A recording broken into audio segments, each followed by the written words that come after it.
Have you ever felt like your business was one great hire from the next level, but also one bad HR decision from chaos? I've seen it happen again and again. Entrepreneurs who pour everything into growth, but forget that people are the engine that make it all work. Welcome back to another episode of the Vital Wealth Strategies podcast. I'm your host, Patrick Lonergan, and today we're diving deep into one of the most overlooked yet critical parts of scaling a successful business, building and managing a powerful team the right way. My guest today is Vicky Brown, founder and CEO of Idomeneo HR Resources, a 25-year leader in outsourced HR and compliance strategy. Vicky's helped countless business owners eliminate costly HR mistakes, create thriving cultures, and free themselves from the stress of doing it all alone. In this episode, you're going to discover how to stop treating HR like a headache and start using it as a competitive advantage, how to build a leadership team that actually removes you from the bottleneck, how to hire smarter talent, delegate better, and avoid those expensive compliance landmines that can derail your business overnight.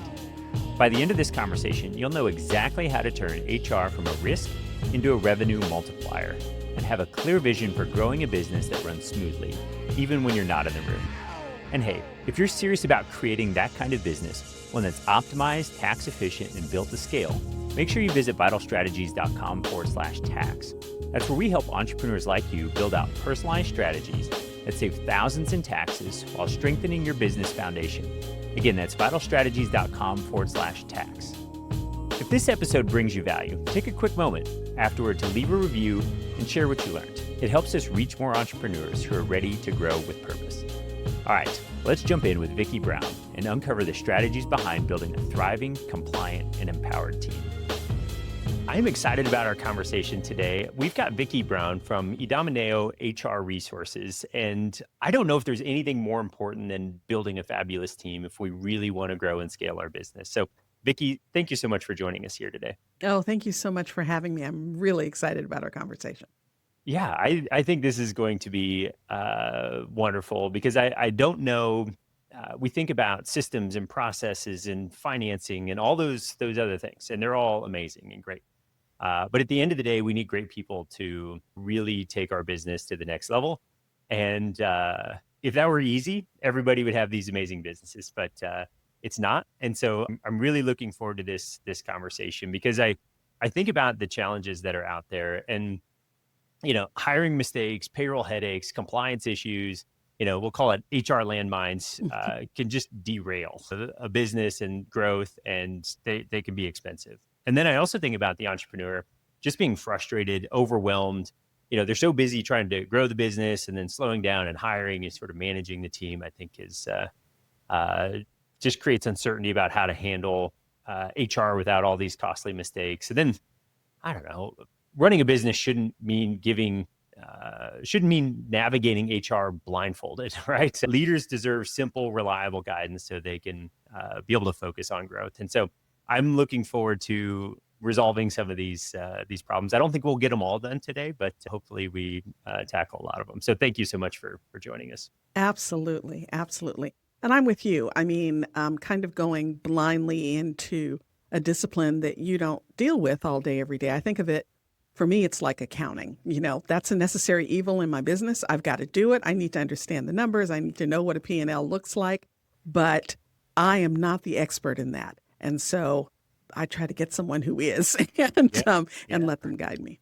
This is great. So you founded Idomeneo over 20 years ago. Can you give us a little bit of your background in history and just how you got sort of settled into this outsourced HR business? Sure. It was all an accident. I got into human resources kind of accidentally 1,000 years ago. I was working at HBO, actually kind of in the beginning. And the LA office was just a sales office, didn't really have any departments, but, we were growing. And I was the executive assistant to the head of sales. And corporate HR in New York said, somebody has to get people to fill out tax forms. So boom, you're it. And so, and as time went on, they said, California and human resources, your labor laws are very weird and very something. And so we don't understand them. We don't want to understand them. You figure them out. here's the contact information for our labor attorney. Call them and figure out what you can. So I did. I basically learned HR at the knee of a labor attorney. And in fact, and I keep saying 1,000 years, I'm not kidding. It's 1,000 years. I'm very, very old. 1,000 years later, he is still the attorney for Idomeneo. So we have stuck together through a number of companies. But so that's kind of how I fell into HR. I have a big compliance gene. So that it appealed to that. And I'm kind of a big detail nerd. So that appealed to that as well. Yeah. But as far as starting the company is concerned, and we're going to be, again, I can't believe it, we're going to be 25 next year. So we've been around for a little while. And I was working at a technology financial services company in 2000. And, if you remember back 2000, there was a tech bubble that happened. And we kind of got caught in the bubble. And the president of that company said, you really need to think about hanging out your own shingle and having HR as a service offering, because you kind of created this department out of nothing with no money, and you did a good job, so you should think about it. And I was really flattered, and I said, that's a great idea. I'm absolutely not doing that. I'm going to go get a job. And it's because I'm kind of the CEO whisperer. As the chief HR officer, my role has been to sit on the shoulder of the CEO and say, did you think about this? And did you think about that? And to be their safe space when they have to. It's very hard dealing with the challenges of leading a business and feeling like you don't really have anyone to fully discuss it with that understands all the ins and outs of what you're going through. And that has been my role throughout my career. So I was like, I told this guy, I was like, I'm not number one. I'm not going to be the CEO. I'm number two. I really flourished at being number two. And he's like, okay. And that was in February of 2001. By April, he reached out and said that he had a new gig. He was the CEO of this company, didn't have money for HR, but knew that there were things that needed to happen. Could I come on and handle a couple projects for him as a contractor? I was like, okay, that's fine. And from April to August, he slowly but surely grew those jobs because he knew that I would get itchy about it. And so by August, I was like, look, I have lots of confidential information about your employees. I need a corporate veil. We need a contract. I need insurance. All sorts of stuff needs to happen. And so I'm going to incorporate. And he kind of laughed and rubbed his hands together and said, great, my plan worked. And it did. And so they were our first client, and they were with us for almost 10 years. Wow, that is fantastic. And I think the thing that you've done in your business is, it's so fascinating how we're starting to see this more and more throughout the marketplace, is the entrepreneur doesn't need a full-time HR person. It's almost like marketing and finance. It's like, if I can use fractional and there's 5 or 6 people on that fractional team that can show up and deliver a ton of value to me for, a fraction of the cost of what it would be for me to just hire one HR person who wouldn't have the range that we would see with the entire firm. I love that you were out on the front edge of this. And I think this is great. So I'd like to understand a little bit further just how your business works, because I'm going to outline a few different models and we can figure out which one we fit in. So I can see I can have an HR consultant that's going to help me with all these different pieces of the puzzle. Like that's one option. And I believe that's where you fit. Versus I could go hire a PEO who is technically the employer that is going to handle, all of the payroll and benefits and all those other things. Can you explain the difference between the two and maybe in what scenario one makes sense versus another? Absolutely. So a PEO, a professional employer organization, is different from what we do. We're outsourced service provider. And so with a PEO, yes, there will be, and generally there is a joint employer relationship. So one of the kind of misnomers is very often a business will feel like, great, I can have my employees actually be hired by the PEO. So I don't have all of that employer liability going on. Unfortunately, the powers that be, and by that I mean the Department of Labor, the IRS, the National Labor Relations Board, all of those, sticky agencies, they don't see it that way. They don't say, oh, the PEO is taking on the employee relationship, and so you don't have any liability. They say, oh, great, now we have two targets. So they have liability and you have liability. Yeah. Congratulations. Yeah. The reality is, if the person's sitting in your office and you're giving them instructions and telling them what to do and providing, materials and space and all of that, you are considered an employer. So you do have that accountability. And because of that, because there is some contractual kind of skin in the game for the PEO, they do like to have a little bit of a say about how you're interacting with your employees, because if you make a misstep, they also are responsible for that. So what we do, I'm really, I kind of had the benefit of creating the company in my image, if you will. And so I've always been an HR generalist. And my kind of philosophy is, even when I was inside on the corporate side, is that the heads of the department, and in this case, the heads of the company, that relationship between them and their employees is almost sacred. I mean, people say that they're going to come on, they're going to follow your vision, they're going to help you get to, the end of the road, and they are really buying into who you are and where you're trying to take the company. That relationship is so important. I don't want to get in the middle of that. What I do want to do is I want to enhance it. So I want to give the line managers, for instance, I want to give them more tools and more ability to be able to manage their people, because people get promoted into manager roles because they're really good at building the widget. But then they're a manager over people who are building the widget. That's a different muscle set. It is, empowering other people and motivating them and correcting them when they need it. All of that is a different skill set. So we like to work with managers to help them be the best that they can be, because that actually is the impression that the employees are going to have of the company. That's who they're interacting with every day. That's who approves their vacation. That's who makes them feel good about the organization or not.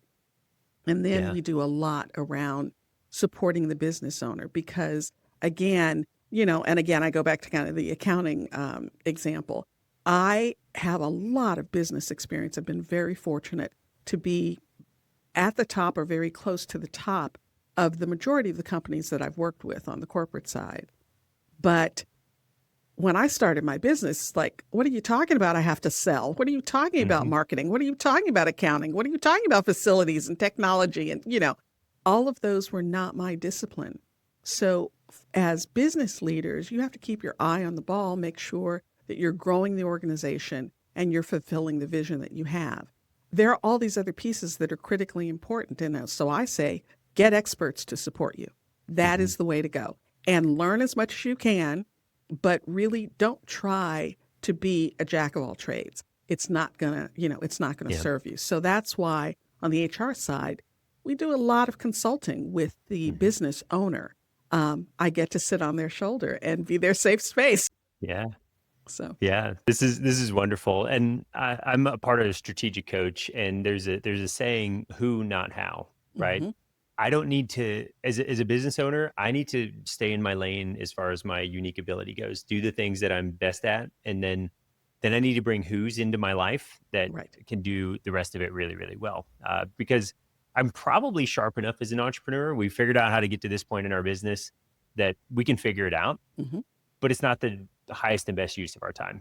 Absolutely. Leveraging somebody like yourself, like so many of the things you just said were so great, as far as like, taking the fantastic widget maker, they get into management, and now they're unsure how to manage, right? They're Of course. like you said, this is a different muscle set. And so to be able to come alongside those people and help them, I think is a wonderful thing. All right. This is really good. So we've been clarifying the difference here between, I'll say, an outsourced resource on the HR function versus PEO. I think that was great. Now, I think some people may think they have HR figured out because they've got payroll sorted out. Right. They're like, oh, my bookkeeper is taking care of payroll, or Gusto is taking care of payroll. So, what do I need for HR? And maybe you can just walk us through a little bit of like, no. Here's some real needs that businesses, even though if you may not see you need it right now, like they're coming and they're going to be an issue eventually. So Yeah. Can you walk us through, where people are lacking if they've just got, I'll say the payroll function figured out, but not HR? Sure. Well, there's the day to day, certainly. And even with the payroll function. So, what do you do when you get a garnishment? What do you do when you move into a different location and now you need a different payroll code, tax code for that location? And what if it's like an location? There are lots of locations in New York and Oregon, and there are a couple in Oregon that have tax codes right down to the county level. Yeah. So, do you know that? And by the way, there are laws in all of those locations. So you may be a California company like we are, but you have Mhm. one um, you know, remote employee in someplace in Oregon. Well, that just made you beholden to the pay transparency laws. Mm. Surprise, it's those kinds of things. And why would you expect that you would know that? I don't know. Again, I get back to the accounting example. Yeah. I don't know all the changes in the tax law. I don't know the tax law, and I Hmm. don't expect Right. to know it.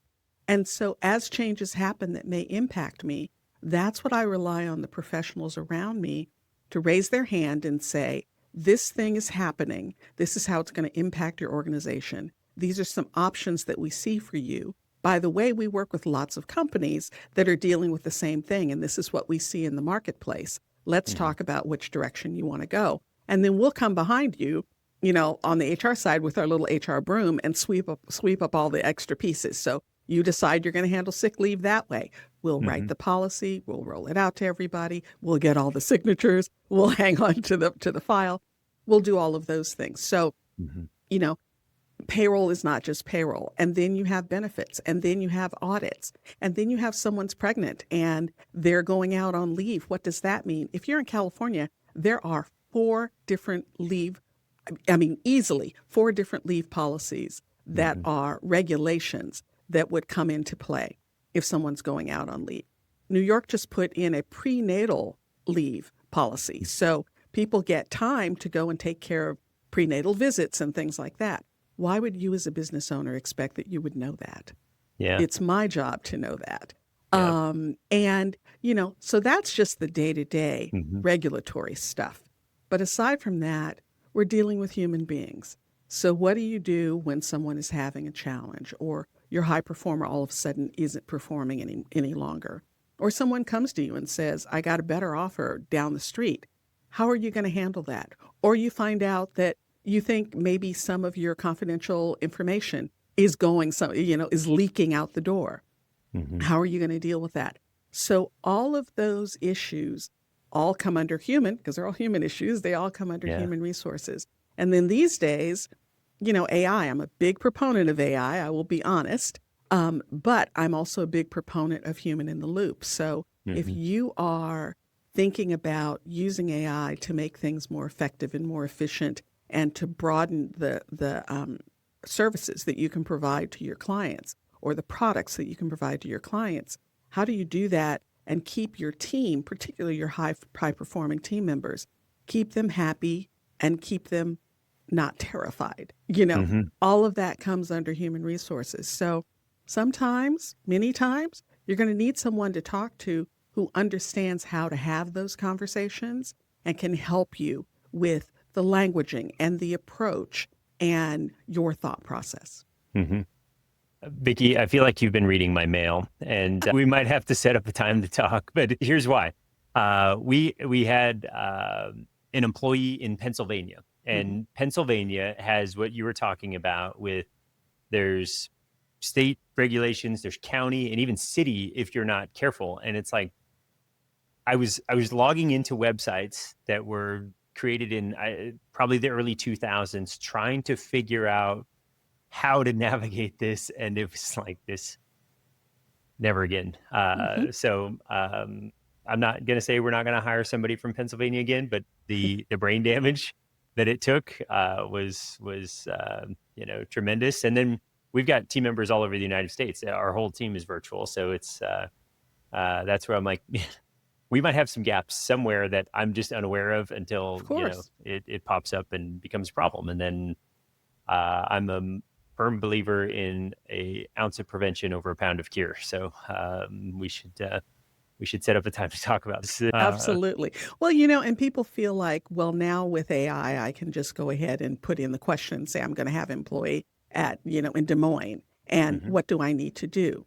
The challenge with that is if you put in information into a chatbot and you have expertise in that area and you get the information back, you'll look at it and go, oh, that's not quite right, or that, And so if you're dealing with an area that you're not an expert in, I mean, honestly, I have various AIs check one another. If I'm doing something that ends up really having some heavy factual information in it, I will take it out of ChatGPT and put it into Perplexity and have Perplexity check it. And then I'll take all of that and put it into Gemini and have Gemini check it. Yeah. Because you can't afford to make a mistake. Unfortunately, some of these guidelines are tremendously expensive. And many times they're not an issue until they're an issue. So you have one employee that, maybe doesn't leave on the best terms or maybe isn't as happy as you think they are. They pick up the phone and call one labor commissioner, and now you've got an audit going back 7 years. So, yeah. Wow. This is so insightful. And I appreciate all of that wisdom. Okay. This has been really good. So we've talked through really what HR function looks like and the different ways to set that up. And we've sort of been beating the drum on the outsourced option versus hiring it internally versus PEO. And I think that's really good. And I think the key takeaway there is like have an HR function. Like you need somebody sitting in that seat, whether it's internal or external, but somebody needs to be there. Exactly. And if I may, just to put a pin in that particular point, you're absolutely right about the ability to have a breadth of expertise. You're not hiring one person. You're hiring, we're set up in such a way where you will be dealing with one person who is a generalist. Like I said, I created the company in my image. So I don't like people getting, transferred around and all of that kind of stuff. I don't know. That's not my department. That does not fly with me. But it doesn't mean that we don't have all of that expertise in all of those departments supporting the HR business partner that's working directly with you. So all of those guidelines that I was just talking about, there's new stuff coming out every single day, multiple regulations. How can you possibly expect a department that's one of one to manage, to help the managers manage managing their employees, help employees who are having any kind of challenges, make sure people are getting enrolled in the benefits plan, offering consultation to the senior management team, like all of those, and thinking about what kind of workforce, what kind of skill set are you going to need to realize the goals that you've set up for next year or the year after. So one person just doesn't have enough bandwidth to do all of that. So, so I'm a big proponent of getting as much support as you can. Yeah. This is fantastic. Now I'd like to venture into really building out a team, because I think having a strong team is critically important to grow and scale our businesses. And so I look at the data around hiring, and it seems like I don't want to say it's a coin flip, but man, I wish there was like a way to foolproof the process. We've gotten, I think, somewhat better. Our process takes a while. I think we probably miss out on a few candidates along the way because they get tired of waiting for us to make a decision. But can you talk about how we hire smarter? What are some things we can do to really make that decision less expensive? Because when we get it wrong, it seems to be expensive. Turnover costs us money. Absolutely. And so I would say that the hiring process starts long before we think it does. And I say we because I will be absolutely candid. I'm the HR person who's been an HR person forever. Recruiting is not my favorite thing. I am very fortunate that I have a director of staffing, and she is amazing and has basically sourced my entire company. But she's also taught me a tremendous amount. And obviously, through my career, I've learned a lot. The thing is, you can't get, and I'm talking about bringing in high performers now, identifying high performers and bringing them onto your team. You're not going to get those people if you don't know what you're looking for. So it starts light years before you decide to post something on Indeed. You really need to take a look, like I said, what is your vision? What are your goals, going out a year, going out 2 years even? What kind of skill sets are you looking for? And not just skill sets, what things do you need accomplished?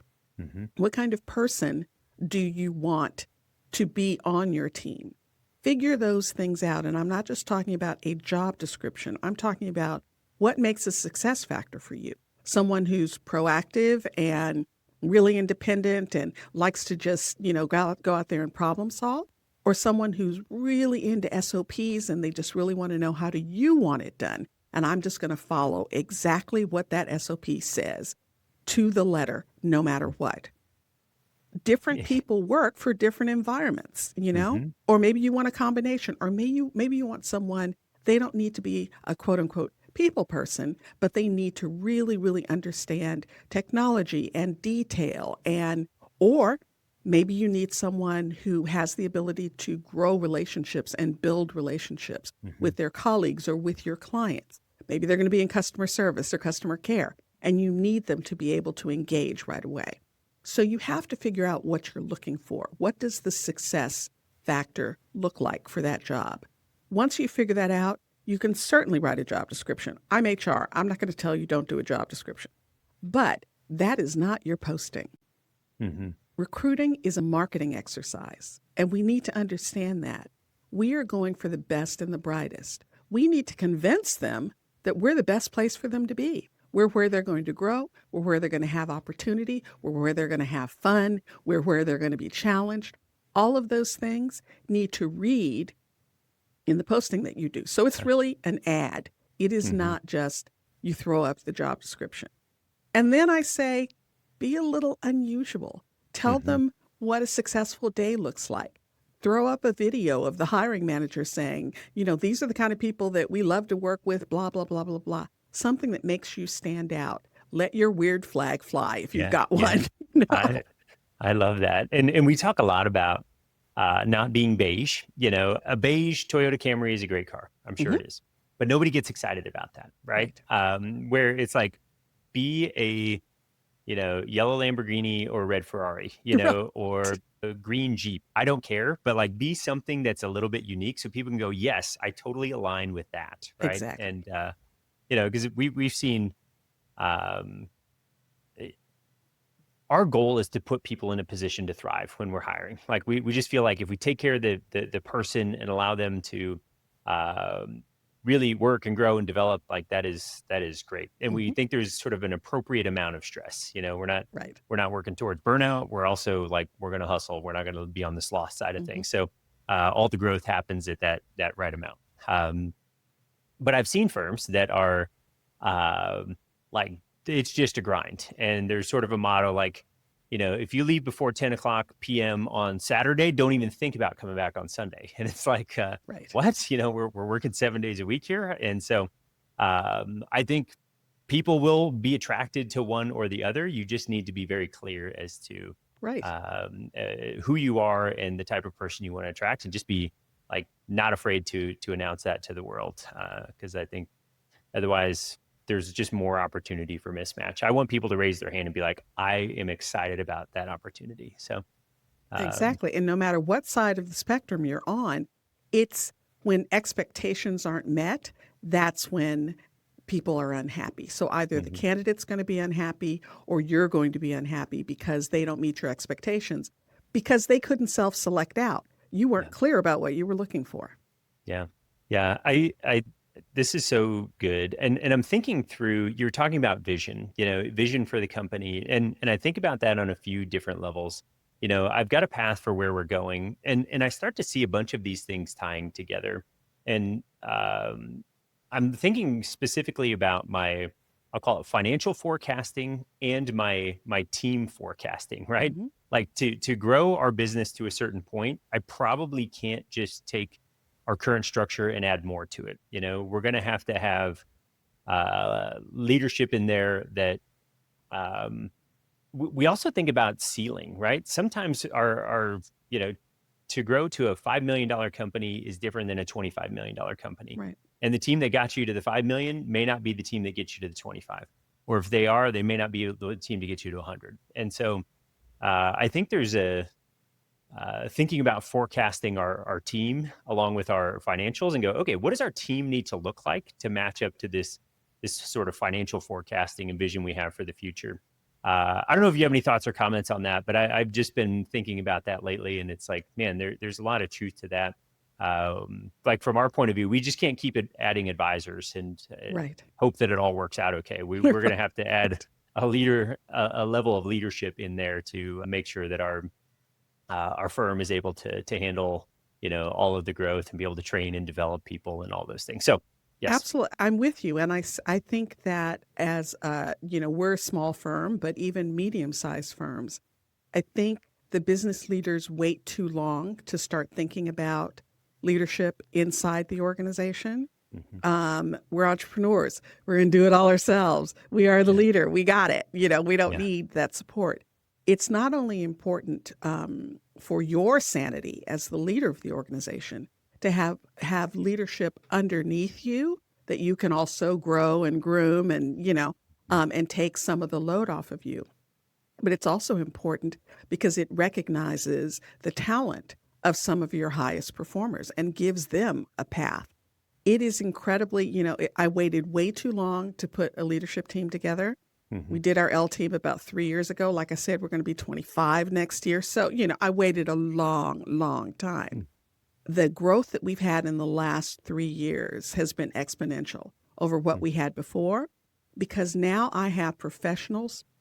And actually, I was lucky enough to be able to grow them from inside the organization. Sometimes you have to hire them in. There are a variety of ways to do this. Yep. But I have professionals underneath me who are keeping an eye on the critical functions of the organization. I have the benefit of their giant brains. They are creative. They are dynamic. They are brilliant. And they come up with great ideas.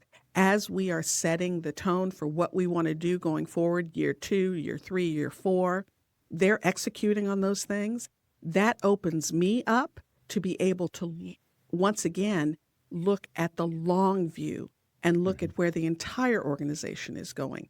And as a result of that, we were able to open another division, an education division, which is doing really, really well. That was something, I couldn't even think about doing that because I don't have the time to do it. Well, of course I don't, because I was trying to do everything else in the business. So it's really important to think earlier than you think you should about putting leadership in place, whether it's an L team or a baby executive team or a real executive team, it doesn't matter. You really need, and also it's a diversification for the line, I will call them line employees, because it's not just you. They're looking at a structure now. You want them to have confidence and surety in your organization. And when they start seeing that structure come together and process come together, it makes them much more comfortable about what the organization is doing and where it's going.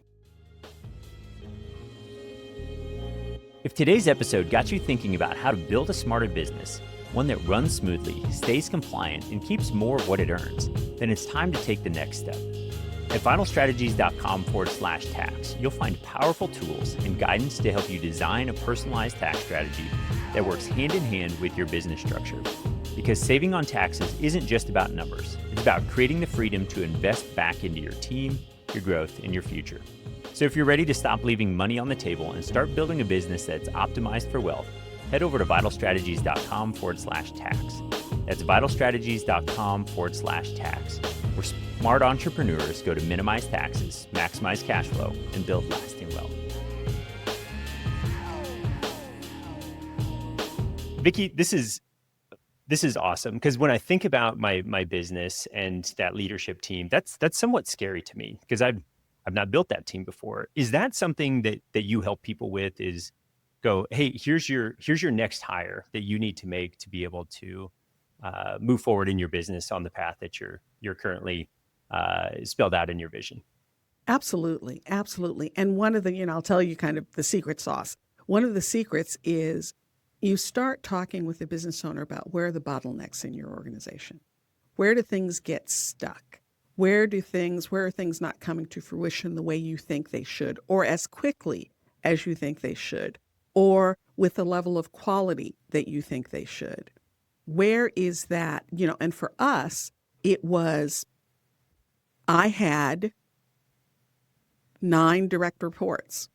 Well, that's ridiculous.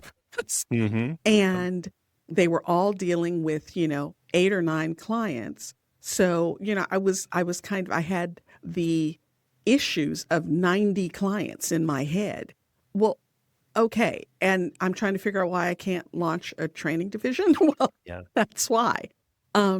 So you start looking at the bottlenecks, and people were looking to me, did you get a chance to review that report? Did you get a chance to reach out on that one issue?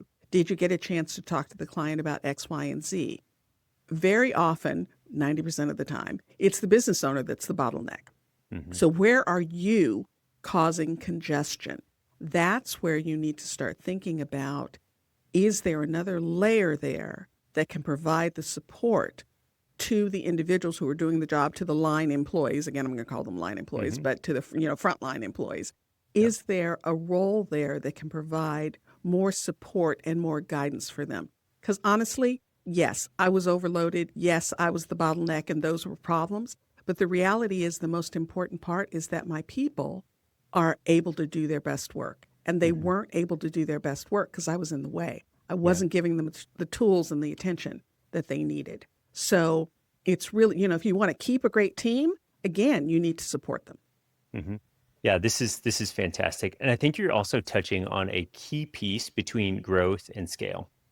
Growth, it just means I can grow by just doing more work, right? Like, I've got 9 direct reports. I'll take 10 and I'll just do more work. Now, Right. I might be putting in 120 hours a week and it's slowly killing me or quickly killing me. I don't Mm-hmm. know.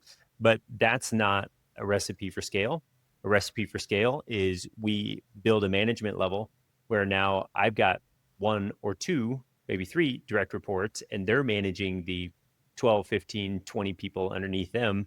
And now we're cruising. Now we're growing the business at scale versus just leveraging more of my time and energy, or not leveraging my time and energy. So I think that's a fantastic distinction there. Thank you. All right, so I'm thinking through, and we're so tied into helping the entrepreneur pay less tax and their financial structures and all those other pieces. So I'm gonna use a financial structure discussion, and then we can tie it to our HR function. So I often see, somebody starts a business and they'll hire a bookkeeper and they'll have QuickBooks Online, and then the business grows, and if they don't change that financial structure, it's going to be problematic. They may need to hire a staff accountant, and then they might grow to a point where they need a controller, and then now they need somebody strategic thinking about money, and now they add a CFO into the mix. And so when I think about that, there's an evolution to my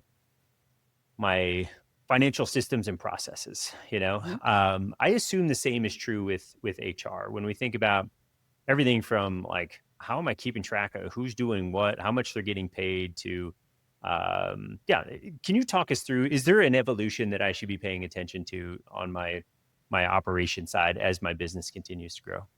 It's an interesting question. And there's an answer that I would give to a client, and then there's the answer that I personally live by. Mm-hmm. I, as I mentioned, am an HR nerd. I'm a detail nerd. So while my company was still just me and I was running it out of my, second bedroom, I built out an org chart for a $50 million company. I really did. And I still have it. I look at it occasionally. And because I wanted to see what kind of organization would I need, what elements would I need to support my idea of the service that I was going to be providing. I go back to that periodically. Obviously, it's changed, but I go back to it periodically, and actually it holds up. So, when you're first starting out, dream big. Think about, what are you going to look like in 5 years or 10 years or 15 years? Do that exercise just to really kind of blow out the cobwebs. Then come back to look at where your organization is now. Like I said, look at the bottlenecks, but don't just look at that. Be driven by what you want to accomplish. What do you want your business to be? How do you want to support your clients? What kind of product or service do you want to provide? How do you differentiate yourself? What are all of those things? And once you know what those are, then the various departments, if you will, that need to exist in order to support you in providing that service start coming into view. One of the things that we still haven't done that I'm thinking about, but we have an outsourced solution is we have a lot of clients who say, well, are you attorneys? We absolutely are not attorneys. We don't even play attorneys on TV. We can refer our clients to excellent labor attorneys, and we do. But having that legal function inside, ultimately, I want a legal department. Now, obviously, they can't guide our clients because, our clients aren't their clients. But to be able to support the education side of compliance for us would really be a valuable thing. So I kind of always have my eye out for a really, really great attorney. Yeah. Well, if anybody's listening to this, Right. we'll get you Vicky's contact information if you want to be a part of her team on the legal side There you to go. provide education versus legal counsel. So this is Exactly. great.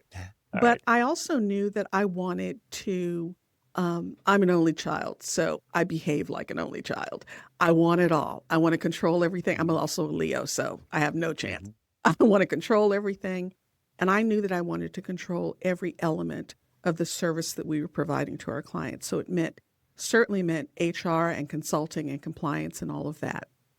I knew I wanted to build out the payroll team. I knew that we wanted to do something around benefits and support them. So I was able to open a sister agency, our insurance agency. We don't sell that that's not a standalone sales option that we have. But if we have clients who are not getting the kind of support that they need from their insurance broker, we can provide them with additional support. Same thing on payroll. I have not yet established a separate payroll company. I keep threatening to, but we have a very strong payroll team, and we've partnered with an external company so that we can provide that other level of support to our clients. On the education side, I wasn't seeing out there what I thought was really important to help grow managers and grow business owners. So we're creating it ourselves. All of that informs the various departments that I have inside the company. And then when you get those departments, by the way, you have to have your own back office. So you need your own accounting or bookkeeping or something, support to help you with the numbers. We've been building out our marketing team because that supports everything else. I'm still the sales team. We will change that eventually. Yeah. But, so as you start looking at where you want to go, then you start getting clarity on what you need. Yeah. Yeah, this is so good. And I love how you're just articulating, and this has been woven through what you said from the beginning, is have a vision, right? Have a vision for where you want to go. And it really does help you build out the operations to help you get from, this baby business to a $50 million company. And I love that you've forecasted your org chart to complement that. So I think that's beautiful. Without a vision, the people perish. That's good. That's exactly right. So this is really good. So I love how we've talked about hiring smarter. We've talked about streamlining our operations and tying that to a vision and where we want to go. How about landmines? What things should we be worried about that we should be careful of out there? Because I think that's the beauty of having a guide that's been there, done that. Is if I'm hiking at the Grand Canyon, I really want somebody to help me not fall off the cliff, right? One little misstep is expensive, and just seeing this in we'll call it labor issues, they can be really expensive. And so are there sort of common pitfalls that it's like, hey, be careful of this thing out there, so you're not business hampered by these issues? Yeah, unfortunately, on the regulatory side, there are. There are what I call the big three, but there are probably 50 or 60 of them. But the ones that come up earliest and most often, particularly with new businesses, are hiring folks as independent contractors when they should be hired as employees. Very often, we feel like Well, we agreed to it and the person agreed to it and we wrote it down on a piece of paper and they signed it and we signed it. And so voila, they're an independent contractor. Mm-hmm. Again, the powers that be, and there are quite a few of them, may have a different interpretation of that. The Department of Labor has, their fingers and toes in the pie. The IRS has their fingers and toes in the pie. The National Labor Relations Board has a piece of the pie as well. The reason the IRS and the DOL are involved is because they don't get their payroll taxes as consistently as they feel they should with independent contractors sometimes. So they want to put that onus on the employer to make sure that you will pay it because you're a nice big target if you don't pay it. The National Labor Relations Board is trying to make sure that people are treated fairly and that their work environment is a fair environment. So if someone's being treated as an independent contractor when they really should be an employee, that's why they have their hand in the pie.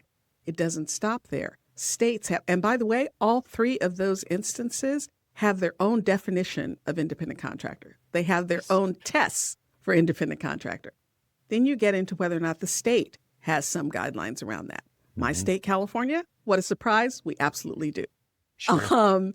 And then again, at the local level, there may be something. So, and if you get that wrong, then there are taxes that have not been paid.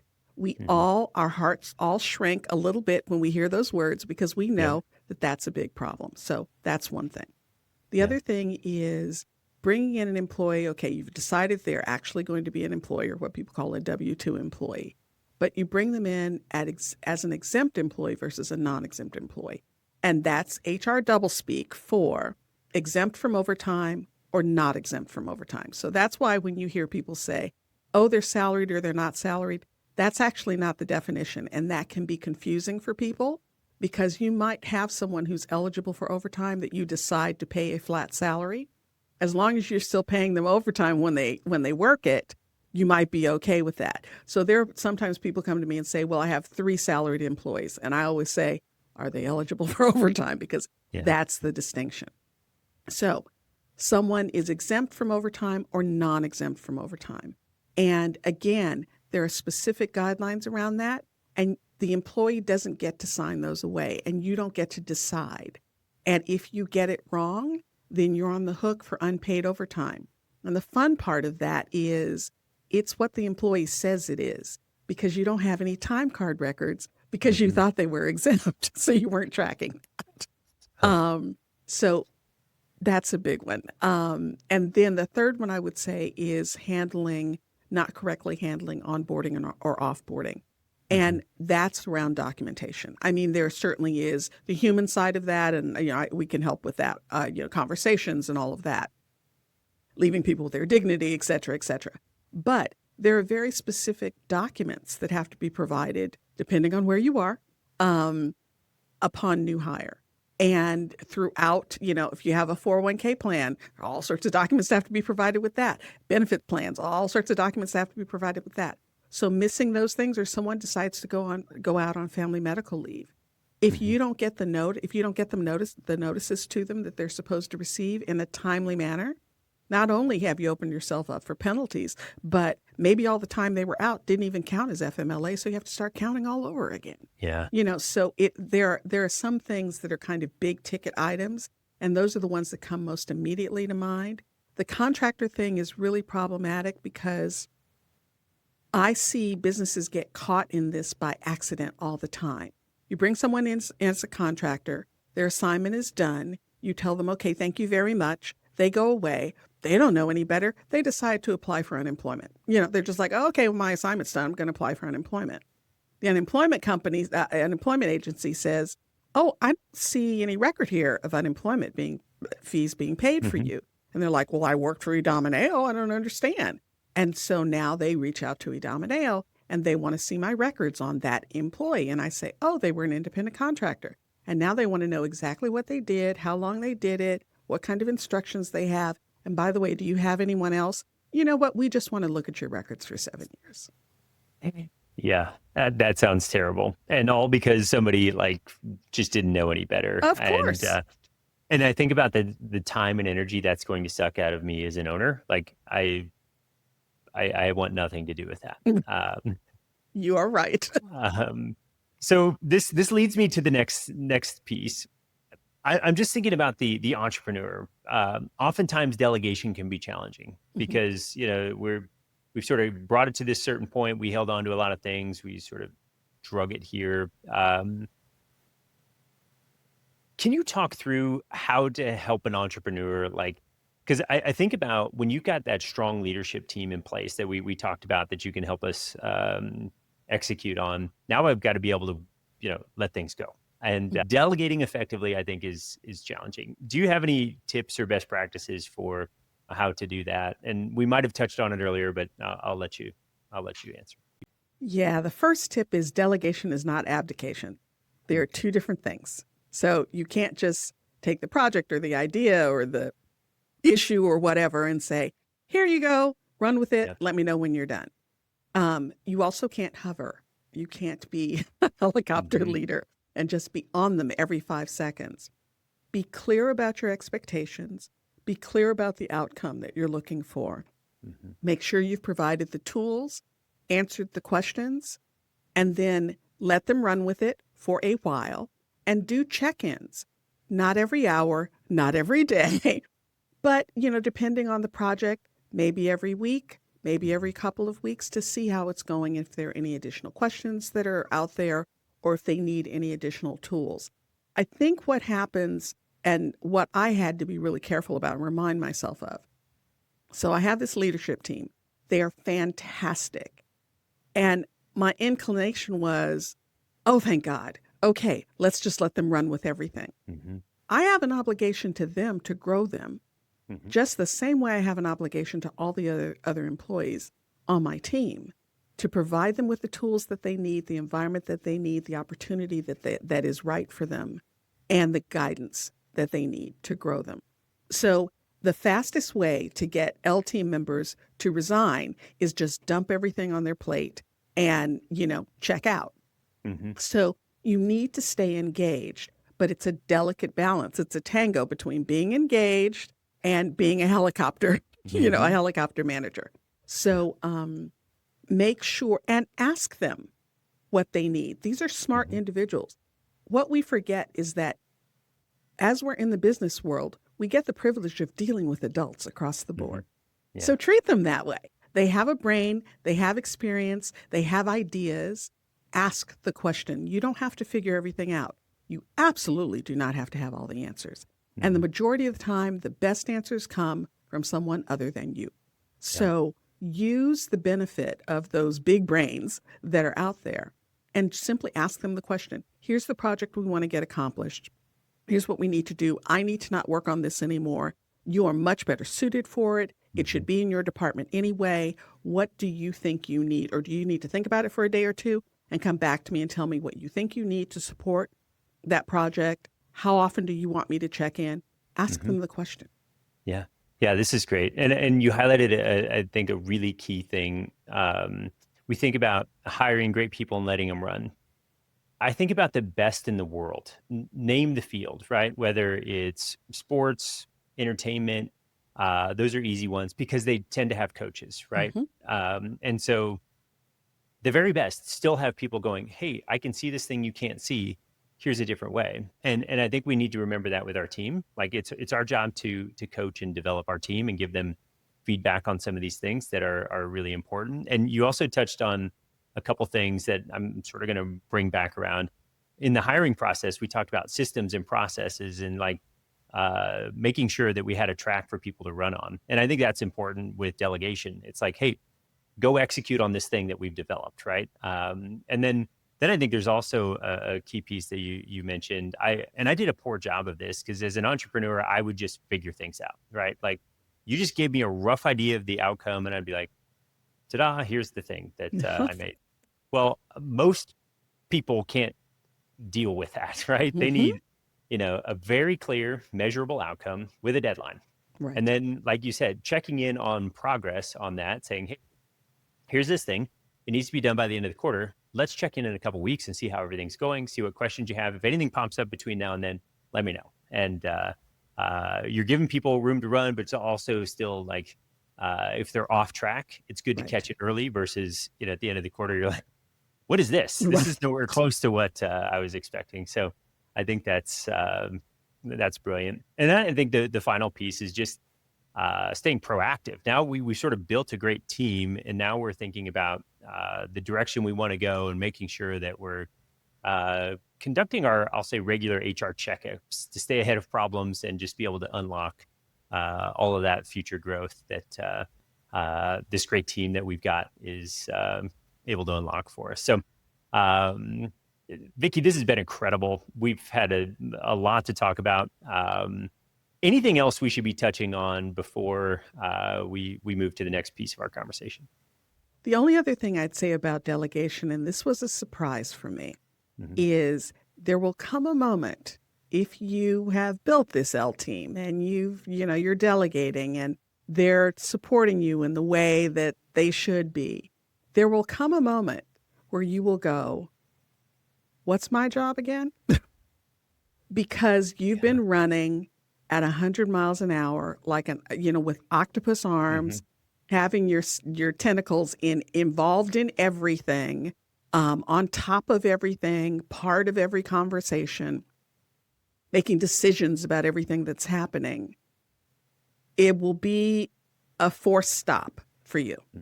And you might have a moment, if you're like me, you might have a moment where you say, okay, wait, I'm not supposed to do that, because, it's like the energy of the sun. It just pulls you in. It's like, oh no, I want to be in that meeting. Oh no, I want to do that thing. Oh no, I want to.